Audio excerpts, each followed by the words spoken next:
Hi everybody, I wanted to make this real quick how-to video on how to install this First Alert RM4 accessory relay. It basically connects your smoke detectors from your home to your alarm system. And when I was researching it, I didn't really find a whole lot of really helpful information as far as like breaking it down to real nitty-gritty basics.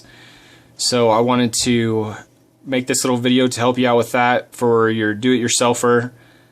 Full disclaimer, I'm not a professional, but after all my research, this is what I found and it works and I've tested it. My monitoring system, my company has gotten the signals every time I do a test run, and so it works just great. I know people have their own little qualms about using this method, but if this is what you're looking for, this is how I did it, and it works great for me. So I'll take you down to the basement and I'll show you how I put it all together. Just one sec. Alright, here I am down in my basement. I'll show you real quick. This is my system that I have that I installed. I'll probably do another video on that. It is a DSC Power Series PC 1832. So depending on your system, you may have separate requirements on what are called for, but I'll show you my relay that I have real quick. I put it up here in the ceiling right next to my smoke alarm. You can see that I have a First Alert smoke and carbon monoxide detector. What I did is I continued the relay from this detector, which is the last one in the series.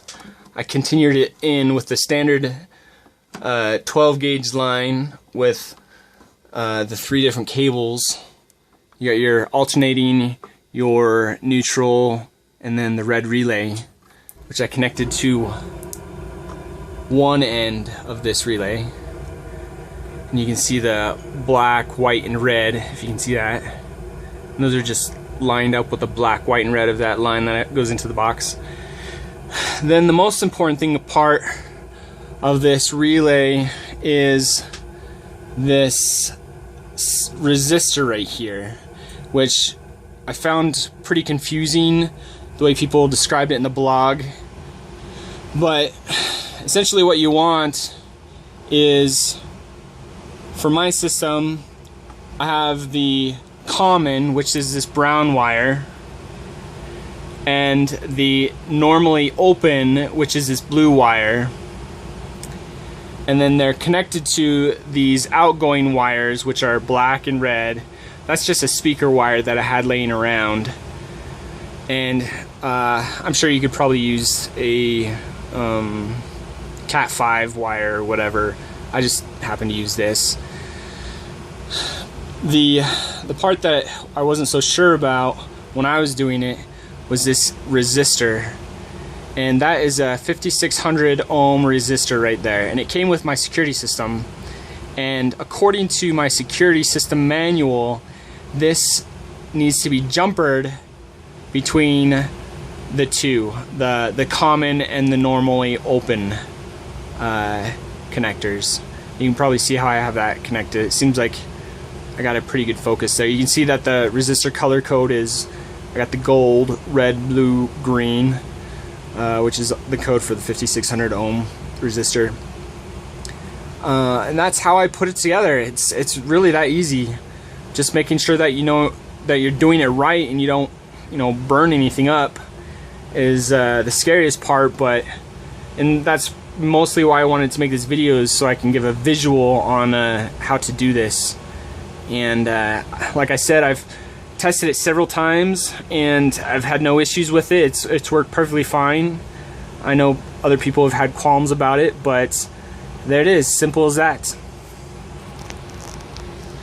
The other thing I wanted to add real quick in this is this wire right here, the speaker wire, goes into my security system box that I showed you just a few seconds ago, and it connects just like a regular zone would, like you would regularly hardwire a zone. One is a common, and here in this case I've used the black as common, and then the red as the relay, or I forget what it's called, but anyways, you can see how the black and the brown wires are connected together.